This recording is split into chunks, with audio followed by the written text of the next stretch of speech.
ఏమండి? మొదటిది జ్ఞాపకం చేసుకోవాలి, రెండవది స్తుతించాలి, పాటలు పాడాలి, కీర్తించాలి, మూడవది ఆయన ఆశ్చర్య కార్యాల గురించి సంభాషించాలి, నాలుగవది ఆయన ఆశ్చర్య కార్యాలు తెలుపుతూ ఉండాలి, ఐదవది ఆయన ఆశ్చర్య కార్యాలు పిల్లలకు దాచకుండా వివరిస్తూ ఉండాలి, నేర్పిస్తూ ఉండాలి, ఆరవది ఏమండి పిలుపునివ్వాలి. అనేకులు చూడరండి అని పిలుపునిచ్చి మరి ఆహ్వానించి ఆయనకు ఆశ్చర్య కార్యాలు తెలియజేయాలి. తిరిగి మనం వెళ్ళి అనేక ప్రాంతాలకు వెళ్ళి దేవుని ఆశ్చర్య కార్యాలు తెలియచేసినప్పుడు ఆశ్చర్యం, అద్భుతం మన జీవితంలో దేవుడు చేసి ఉండగా మనం నిజమైన కృతజ్ఞత చూపించిన వారం అవుతాం.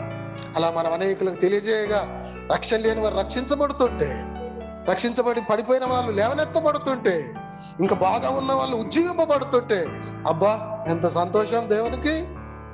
నా బిడ్డ జీవితంలో, నా బిడ్డ కుటుంబంలో ఒక మేలు చేస్తే వాడు చూడు ఎంత పని చేస్తున్నాడు నాకు అని దేవుడు సంబరపడిపోడు, సంబరపడిపోతాడు. అది నిజమైన కృతజ్ఞత.